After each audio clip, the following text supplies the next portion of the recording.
जैसा कि मैं हमेशा कहता हूं, अगर आप हमारे चैनल पे नए हैं तो हमारे चैनल को सब्सक्राइब कर लीजिए और बेल आइकन को प्रेस करके ऑल पे क्लिक कर लीजिए ताकि हमारे लेटेस्ट वीडियो का नोटिफिकेशन आपको सबसे पहले मिल जाए। तो चलिए स्टार्ट करते हैं। तो सबसे पहले बात करते हैं वीविंग क्या होती है।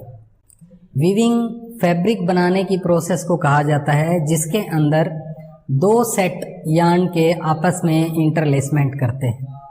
वो दो सेट जो यार्न के होते हैं उनमें एक सेट का नाम होता है वार्प और दूसरे सेट का नाम होता है वेफ्ट। जब वार्प और वेफ्ट दो धागे आपस में एक पर्टिकुलर डिज़ाइन के हिसाब से इंटरलेसमेंट करते हैं तो उस प्रोसेस को वीविंग कहा जाता है। जैसा कि आप डायग्राम में देख सकते हैं कि इसके अंदर जो वर्टिकल डायरेक्शन में जो आपको यार्न दिखाई दे रहा है उसे हम वार्प यार्न कहते हैं और जो हॉरिजॉन्टल डायरेक्शन में यार्न आपको दिखाई दे रहा है उसे हम वेफ्ट यार्न कहते हैं। वार्प यार्न का दूसरा नाम एंड भी है और वेफ्ट यार्न का दूसरा नाम पिक है। तो हम वेफ्ट को कई बार पिक के नाम से भी बुलाते हैं और वार्प यार्न को एंड के नाम से बुलाते हैं। वार्प यार्न क्या होते हैं? जो यार्न सेल्वेज के पैरेलल होते हैं उन्हें वार्प यार्न्स कहा जाता है, या जो फैब्रिक के अंदर लेंथ वाइज धागे होते हैं उन्हें वार्प यार्न कहा जाता है। वेफ्ट यार्न किसे कहा जाता है? वेफ्ट यार्न जो सेल्वेज के परपेंडिकुलर धागे होते हैं उन्हें वेफ्ट यार्न कहा जाता है, या जो फैब्रिक की विड्थ डायरेक्शन में धागे होते हैं उन्हें वेफ्ट यार्न कहा जाता है। अब बात आती है कि सेल्वेज क्या होता है। सेल्वेज फैब्रिक के किनारे को कहा जाता है। जो हम फैब्रिक किसी शॉप से खरीदते हैं तो आपने देखा होगा उसके साइड में एक किनारा होता है जिसके ऊपर कंपनी का लोगो होता है, कंपनी का नाम होता है। जैसे कि रेमंड, सियाराम या जो भी अलग अलग ब्रांड्स हैं उनके नाम होते हैं। उस किनारे को सेल्वेज कहा जाता है वीविंग के टर्म्स में या टेक्सटाइल के टर्म्स में। तो उस सेल्वेज के पैरेलल जो धागे होते हैं उन्हें वार्प कहा जाता है और उसके परपेंडिकुलर जो धागे होते हैं उन्हें वेफ्ट कहा जाता है।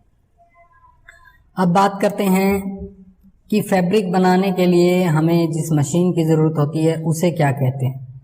तो फैब्रिक प्रोड्यूस करने के लिए हमें बेसिकली जिस मशीन की ज़रूरत होती है उसे लूम कहा जाता है। लूम कितने प्रकार की होती है और कैसे कौन कौन से पार्ट्स मिलकर लूम में फैब्रिक बनाने का काम करते हैं उस पे मैंने पहले ही एक वीडियो बना दिया है, आप उसे आई बटन में क्लिक करके देख सकते हैं। इसके बाद नेक्स्ट टर्म जो हम वीविंग के अंदर यूज़ करते हैं वो है EPI एंड PPI। EPI का मतलब है एंड्स पर इंच या वार्प यार्न्स पर इंच। जो फैब्रिक हम प्रोड्यूस कर रहे हैं उसके अंदर 1 इंच में हम कितने वार्प यार्न्स लेकर फैब्रिक प्रोड्यूस कर रहे हैं उसे एंड्स पर इंच कहा जाता है। इसको काउंट करने के लिए हम पिक ग्लास का भी यूज़ करते हैं।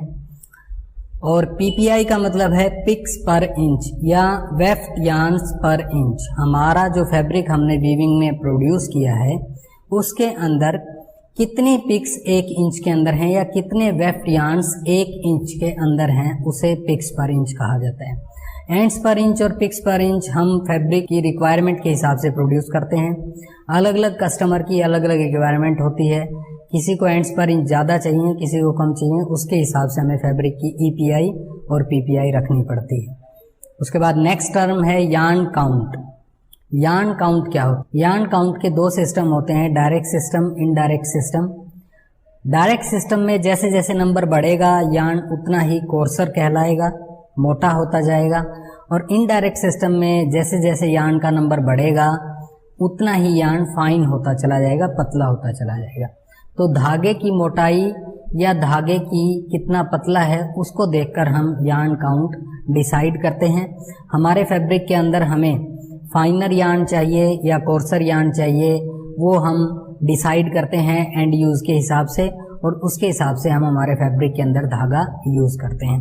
तो हमें यार्न काउंट पता होना चाहिए कि वार्प का काउंट कितना लेना है, वेफ्ट का काउंट कितना लेना है हमें कोई फैब्रिक प्रोड्यूस करते समय। इसके बाद बात करते हैं क्रिम्प की।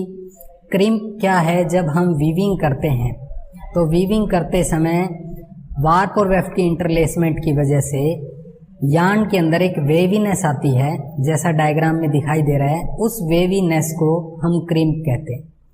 क्रिम्प को दो पार्ट्स में डिवाइड किया गया है, warp crimp, weft crimp. Crimp calculate करने के लिए हम पहले जो हमने धागा फैब्रिक से निकाला है उसकी लेंथ नोट कर लेते हैं और उसके बाद उस धागे को स्ट्रेट करके वो लेंथ नोट कर लेते हैं। जो स्ट्रेट लेंथ है उसमें से हम क्रिम्प लेंथ को माइनस करके फॉर्मूला यूज करके वार्प क्रिम्प और वेफ्ट क्रिम्प कैलकुलेट कर लेते हैं। वेफ्ट क्रिम्प वार्प क्रिम्प इसलिए कैलकुलेट करना पड़ता है क्योंकि हमें जो फैब्रिक बनाना है उसको बनाने से पहले हमें ये डिसाइड करना पड़ता है कि हमें कितनी लेंथ प्रोड्यूस करनी है उस फैब्रिक की, और उस लेंथ को ध्यान में रखते हुए कुछ एक्स्ट्रा यार्न हमें लेना पड़ता है ताकि हमारा फैब्रिक पूरा बने। अगर हम क्रिम्प परसेंटेज कैलकुलेट नहीं करते हैं तो जितना फैब्रिक हमें प्रोड्यूस करना है वो हम उतना प्रोड्यूस नहीं कर पाते हैं, इसलिए क्रिम्प के बारे में पता होना ज़रूरी है। क्रिम्प कैसे कैलकुलेट करते हैं, क्या फॉर्मूला यूज़ करते हैं, वो सब हम एक अलग वीडियो में डिस्कस करेंगे। तो ये कुछ टर्म्स थी जो हमें पता होनी चाहिए वीविंग करते समय। अब हम बात करते हैं फर्स्ट जो मोशन होता है वीविंग के अंदर उसके बारे में, यानी कि शेडिंग। शेडिंग क्या होती है? वैसे वीविंग के अंदर 3 तरह के मोशन होते हैं, primary motions, secondary motions, auxiliary motions. हर एक मोशन अलग अलग पार्ट्स में डिवाइडेड है। जैसे प्राइमरी मोशन के 3 टाइप्स हैं, शेडिंग, पिकिंग, बीटअप। इसी प्रकार से सेकेंडरी मोशन के 2 टाइप हैं, take up, let off. Auxiliary motion के 3 टाइप हैं, warp stop motion, weft stop motion, warp protector motion. तो जो प्राइमरी मोशन में पहला मोशन है शेडिंग, उसको हम डिस्कस करेंगे कि शेडिंग क्या होती है, कितने टाइप्स का शेड हम प्रोड्यूस कर सकते हैं, किस टाइप के शेड की क्या एडवांटेज है, क्या डिसएडवांटेज। तो सबसे पहले हम बात करते हैं शेडिंग की कि शेडिंग होती क्या है। जब हम वीविंग करते हैं तो हम वार्प यार्न का यूज़ करते हैं। हमारी जो बैक बीम होती है उसके अंदर हम वार्प यार्न को बाइंड करते हैं। वो वार्प यार्न वीविंग एरिया में आते हैं। उन वार्प यार्न्स को हम 2 लेयर्स में डिवाइड करते हैं। जैसा आप डायग्राम में देख रहे हैं, वार्प यार्न्स को 2 लेयर में डिवाइड करने की प्रोसेस को शेडिंग कहा जाता है। शेड हमें इसलिए प्रोड्यूस करना पड़ता है क्योंकि हमें उसके अंदर वेफ्ट यार्न इंसर्ट करना है, तभी हमारे वार्प और वेफ्ट की इंटरलेसमेंट हो पाती है। अब बात करते हैं कि शेड कितने टाइप्स का होता है। शेड बेसिकली 4 टाइप का होता है, bottom close shed, centre close shed, semi open shed और ओपन शेड। ये 4 तरह की शेडिंग हम यूज़ करते हैं वीविंग करते समय। हर एक शेड की अपनी अपनी एडवांटेज हैं, अपनी अपनी डिसएडवांटेज हैं।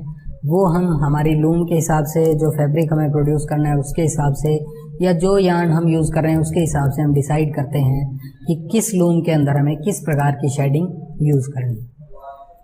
तो सबसे पहले हम बात करेंगे बॉटम क्लोज शेड की। जैसा आप डायग्राम में देख रहे हैं, बॉटम क्लोज शेड के अंदर 2 लाइंस होती हैं, एक बॉटम लाइन और एक टॉप लाइन। बॉटम लाइन हमेशा स्टेशनरी रहती है, उसकी कोई मूवमेंट नहीं होती। जो यार्न्स हैं वो टॉप लाइन तक जाते हैं और वापस नीचे आते हैं शेड फॉर्मेशन के लिए। इसीलिए इस टाइप की शेडिंग को बॉटम क्लोज शेड कहा जाता है। जो बॉटम लाइन है उसके ऊपर सभी यार्न्स लेवल होते हैं। उसके बाद जब फैब्रिक प्रोड्यूस करते हैं, मोशंस कैरी आउट करते हैं, तो जो सारे यार्न्स एक लेवल पर हैं, बॉटम लाइन पर हैं, उसमें ये मान लीजिए आधे वार्प यार्न हैं, ये दूसरे आधे हैं, तो ये बॉटम लाइन जो है वो स्टेशनरी है और टॉप लाइन ऊपर जाएगी फिर वापस नीचे आएगी। फिर जो बॉटम लाइन पर जो धागे थे वो ऊपर जाएंगे और जो पहले ऊपर गए थे वो स्टेशनरी हो जाएंगे, दूसरे यार्न ऊपर चले जाएंगे। तो कहने का मतलब ये है कि इसके अंदर बॉटम लाइन हमेशा स्टेशनरी रहती है, टॉप लाइन अप करती है फिर डाउन करती है। जो टॉप लाइन की मूवमेंट है वो शेड की डेप्थ की 2 टाइम्स हमें रखनी पड़ती है। मतलब जो शेड हमें प्रोड्यूस करना है, जिसके अंदर से शटल आराम से पास हो सके, उस शेड की हमें इतनी विड्थ रखनी पड़ती है कि टॉप लाइन उस तक जाके शटल के लिए प्रॉपर स्पेसिंग प्रोवाइड कर सके। तो बॉटम क्लोज शेड के अंदर बॉटम लाइन हमेशा स्टेशनरी रहती है और top line up and down move करती रहती है। टॉप लाइन में एक बार यार्न ऊपर जाएगा फिर वापस नीचे आएगा, फिर जो यार्न बॉटम लाइन में थे वो ऊपर जाएंगे और जो दूसरे यार्न ऊपर गए थे वो बॉटम लाइन का प्लेस ले लेंगे। इस प्रकार से बॉटम शेड प्रोड्यूस होता है। अब बॉटम शेड की क्या एडवांटेज हैं और क्या disadvantage. Advantage of bottom shed, जब हम बॉटम शेडिंग का यूज करते हैं तो उसके अंदर alternately warp yarns up and down होते हैं। अल्टरनेटली का मतलब है कि जैसे ये यार्न्स एक बार ऊपर चले गए तो दूसरी बार ये यार्न नीचे रहेंगे और जो नीचे थे वो यार्न ऊपर जाएंगे। मतलब एक बार इन धागों को ऊपर जाना है, दूसरी बार दूसरे धागों को ऊपर जाना है। तो जो स्ट्रेन है, जो स्ट्रेस है, वो डिवाइड हो जाता है आधे आधे धागों के अंदर, जिसकी वजह से फैब्रिक का कवर अच्छा प्रोड्यूस होता है। दूसरी एडवांटेज ये है कि इसके अंदर हम फाइन फैब्रिक प्रोड्यूस कर सकते हैं बॉटम शेडिंग का यूज करके। और थर्ड एडवांटेज ये है कि इस टाइप की शेडिंग को हम हैंडलूम के अंदर यूज कर सकते हैं। तो सबसे पहली डिसएडवांटेज ये है कि अनइक्वल टेंशन होती है यार्न्स के अंदर, क्योंकि जो टॉप लाइन बनाते हैं जो यार्न्स, उनके अंदर टेंशन ज्यादा रहती है और जो बॉटम लाइन है उनके अंदर बहुत ही कम टेंशन होती है। नेक्स्ट डिसएडवांटेज ये है कि इसके अंदर हम कॉम्पैक्ट फैब्रिक प्रोड्यूस नहीं कर पाते, क्योंकि इसके अंदर अनइक्वल टेंशन होती है वार्प यार्न्स के अंदर, जिसकी वजह से फैब्रिक कॉम्पैक्ट नहीं बना सकते हम। नेक्स्ट डिसएडवांटेज ये है कि इसके अंदर ज्यादा पावर कंजप्शन होती है, क्योंकि यार्न्स को डबल हाइट तक जाना पड़ता है एक प्रॉपर शेड प्रोड्यूस करने के लिए, क्योंकि दूसरे टाइप के शेड में दोनों लाइंस की मूवमेंट होती है, जिसकी वजह से हाफ मूवमेंट होती है यार्न्स की। लेकिन इसके अंदर एक लाइन स्टेशनरी है, दूसरी लाइन को उस लेवल तक जाना पड़ता है जहां तक शटल उसके अंदर अच्छे से एंटर कर सके, जिसकी वजह से पावर कंजम्पशन होती है और इसकी वजह से इसके अंदर टाइम ज्यादा कंज्यूम होता है। सेंटर क्लोज शेड के अंदर एक सेंटर लाइन होती है, जैसा आप डायग्राम में देख रहे हैं, एक टॉप लाइन होती है और एक बॉटम लाइन होती है। तो सबसे पहले जब हमारे यार्न्स स्टेशनरी हैं तो वो सेंटर लाइन पर लेवल होते हैं, सारे यार्न्स सेंटर लाइन के ऊपर एक लेवल में होते हैं। उसके बाद जब शेडिंग स्टार्ट होती है तो टॉप लाइन हाफ मूव करती है, बॉटम लाइन हाफ मूव करती है। मतलब दोनों यार्न्स हाफ हाफ मूवमेंट करते हैं, जितनी हमें शेड की डेप्थ चाहिए उसके हिसाब से। आधी मूवमेंट टॉप लाइन के धागे करेंगे, आधी मूवमेंट बॉटम लाइन के धागे करेंगे। और शेड ओपन होने के बाद वापस जब क्लोज होता है तो दोनों यार्न्स, दोनों टॉप लाइन और बॉटम लाइन के यार्न्स सेंटर पर आकर एक दूसरे से मिलते हैं, इसलिए इस टाइप के शेड को सेंटर क्लोज शेड कहते हैं। इसके अंदर दोनों यार्न्स आधी आधी मूवमेंट करते हैं तो इक्वल स्ट्रेन पड़ता है दोनों यार्न्स के ऊपर और मूवमेंट जो है वो दोनों यार्न्स की इक्वल होती है। हाफ मूवमेंट टॉप लाइन करती है, हाफ मूवमेंट बॉटम लाइन करती है। तो इसके अंदर जो टॉप लाइन के यार्न्स हैं और बॉटम लाइन के यार्न्स हैं, दोनों को हाफ हाफ मूवमेंट करनी पड़ती है। अब बात करते हैं advantage of centre close shed. Advantage ये है कि इसके अंदर इक्वल टेंशन रहती है टॉप लाइन यार्न्स के अंदर और बॉटम लाइन यार्न्स के अंदर। अनइक्वल टेंशन नहीं होती, जिसकी वजह से फैब्रिक की क्वालिटी अच्छी प्रोड्यूस होती है। सेकेंड एडवांटेज ये है कि इसके अंदर शेड जो है वो जल्दी प्रोड्यूस होता है, क्योंकि दोनों यार्न्स को हाफ हाफ मूवमेंट करनी पड़ती है, जिसकी वजह से हाई प्रोडक्शन हम ले सकते हैं लूम के अंदर। टाइम कम लगता है शेड प्रोड्यूस होने में, क्योंकि दोनों को हाफ हाफ मूवमेंट प्रोड्यूस करनी पड़ रही है, जबकि बॉटम क्लोज शेड में एक ही यार्न को पूरा डिस्टेंस ट्रेवल करना पड़ता है, जिसकी वजह से टाइम ज्यादा लगता है। तो इस टाइप की शेडिंग में टाइम कम लगता है, हाई प्रोडक्शन होती है, लेस पावर कंजप्शन होती है, पावर की कंजप्शन भी कम होती है। लूम के अंदर वियर एंड टियर भी कम होता है, क्योंकि दोनों इक्वल मूवमेंट कर रहे हैं, दोनों जो यार्न है। और शेड प्रोड्यूस करने में भी टाइम जो रिक्वायर है वो कम लगता है as compare to bottom close shed. तो ये डिसएडवांटेज और एडवांटेज हैं सेंटर क्लोज शेडिंग। तो अब बात करते हैं थर्ड टाइप के शेड की, जिसका नाम है semi open shed. Semi open shed के अंदर हम एक सेंटर लाइन यूज करते हैं, एक टॉप लाइन और एक बॉटम लाइन। इस शेडिंग के अंदर हम डायरेक्टली जो यार्न्स की मूवमेंट है वो टॉप लाइन ऊपर जाएगी और एक ही मूवमेंट में वो top line direct bottom line तक आएगी। इसके अंदर सेंटर में जो वार्प यार्न्स हैं वो रुकते नहीं हैं, सेंटर में कोई इंटरवल नहीं होता है। टॉप लाइन मान लीजिए सबसे पहले वीविंग स्टार्ट होने से पहले जब यार्न एक स्टेशनरी पोजीशन पे है, तो जो टॉप लाइन के जो धागे हैं वो एक मूवमेंट में डायरेक्ट ऊपर जाएंगे और दूसरी मूवमेंट में वो डायरेक्ट नीचे जाएंगे। तो वही यार्न्स जो टॉप लाइन प्रोड्यूस कर रहे थे वो दूसरी मूवमेंट में बॉटम लाइन प्रोड्यूस करते हैं। और इसके अंदर दूसरा ऑप्शन ये होता है कि जो टॉप लाइन प्रोड्यूस कर रहे हैं वही बॉटम लाइन प्रोड्यूस करने के बाद सेंटर में जाके इंटरवल लेते हैं और उसके बाद टॉप लाइन प्रोड्यूस करते हैं। तो इसलिए इसको सेमी ओपन शेड कहा जाता है।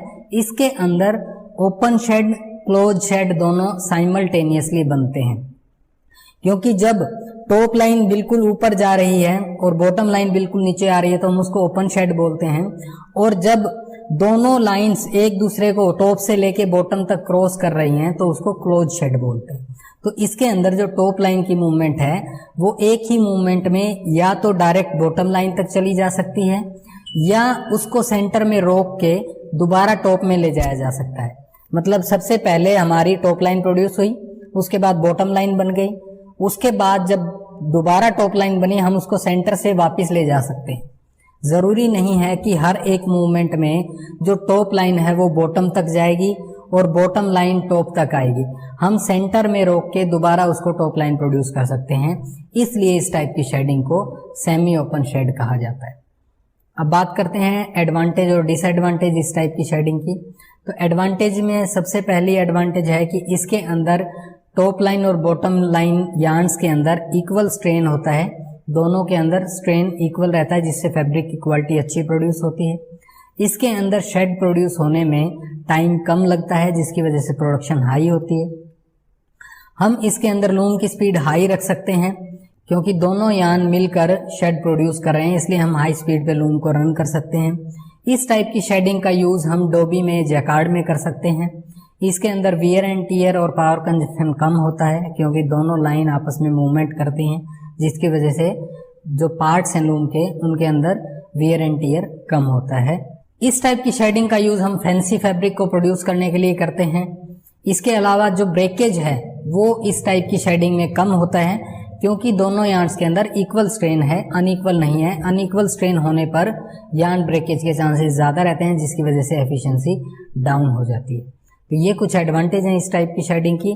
तो डिसएडवांटेज क्या क्या है? इसके अंदर जब हम अननेसेसरी मूवमेंट कई बार हमें करनी पड़ती है यार्न्स की, क्योंकि कई बार हमें सेमी ओपन शेड की ज़रूरत होती है लेकिन हमें यार्न्स को बॉटम तक लेके जाना पड़ता है, तो अनयूजेबल मूवमेंट जो है इसके अंदर प्रोड्यूस हो जाती है, जो कि इसकी एक डिसएडवांटेज है। अब बात करते हैं लास्ट टाइप की शेड की, जो है ओपन शेडिंग।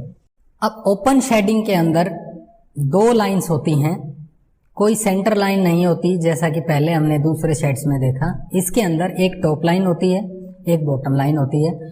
जब मशीन स्टॉप होती है तो यार्न्स या तो टॉप लाइन में रहेंगे या बॉटम लाइन में। दूसरे शेड के अंदर जैसे बॉटम क्लोज के अंदर बॉटम में रहते हैं, सेंटर क्लोज के अंदर सेंटर पे रहते हैं, सेमी ओपन शेड में सेंटर में या टॉप या बॉटम में रहते हैं। लेकिन ओपन शेड के अंदर यार्न्स या तो टॉप लाइन में रहेंगे या बॉटम लाइन में रहेंगे, और जब वीविंग स्टार्ट होती है तो top line directly bottom line बन जाती है और bottom line directly top line बन जाती है। बीच में कोई भी इंटरवल नहीं होता यार्न्स का, इसलिए इस टाइप की शेड को ओपन शेड कहा जाता है। लूम स्टॉप है तब भी यार्न इस पोजीशन में रहेंगे, टॉप लाइन और बॉटम लाइन इस पोजीशन में नहीं रहते ओपन शेडिंग के केस में। तो इसलिए इस टाइप की शेडिंग में टॉप लाइन डायरेक्टली मूवमेंट के बाद बॉटम लाइन बन जाती है और बॉटम लाइन डायरेक्ट मूवमेंट के बाद टॉप लाइन बन जाती है, इसलिए इस शेडिंग को ओपन शेडिंग कहते हैं। एडवांटेज और डिसएडवांटेज क्या क्या हैं ओपन शेडिंग के? तो पहले बात करेंगे एडवांटेजेस की। तो एडवांटेजेस क्या क्या हैं ओपन शेडिंग की? इसके अंदर जो बीटअप है वो क्रॉस शेड फॉर्मेशन में होता है। जब क्रॉस शेड होता है उस टाइम पर बीटअप होता है इस टाइप की शेडिंग में। इक्वल स्ट्रेन होता है टॉप लाइन और बॉटम लाइन में, तो इसलिए फैब्रिक की क्वालिटी अच्छी प्रोड्यूस होती है। इसके शेड प्रोड्यूस होने में कम टाइम लगता है और इसके अंदर पावर कंजम्पशन जो है वो कम होती है, और हम इसका यूज जनरली टैपेड शेडिंग के लिए करते हैं। इसके अंदर हम बेसिक फैब्रिक जैसे ट्विल, साटिन को प्रोड्यूस करने के लिए इस टाइप की शेडिंग का यूज करते हैं। ये कुछ एडवांटेजेस हैं इस टाइप की शेडिंग की। डिसएडवांटेजेस, इसके अंदर ब्रेकेज रेट हाई होता है, क्योंकि जब लूम स्टॉप है उस कंडीशन में भी टॉप लाइन और बॉटम लाइन के यार्न्स स्ट्रेन में रहते हैं, खिंचाव रहता है उसके अंदर, जिससे ब्रेकेज रेट ज़्यादा होता है इस टाइप की शेडिंग में। दूसरी डिसएडवांटेज ये है कि अगर हम ज़्यादा नंबर ऑफ हील्ड शाफ्ट इसके अंदर यूज़ कर रहे हैं तो जो पीछे की हील्ड शाफ्ट हैं उनके यार्न्स के अंदर स्ट्रेन ज़्यादा रहता है एज कंपेयर टू जो फ्रंट की हील्ड शाफ्ट है उसकी बजाय। तो ये एक इसकी डिसएडवांटेज है, जिससे पीछे की हीट शाफ्ट के जो यार्न है उनका ब्रेकेज रेट बढ़ जाता है।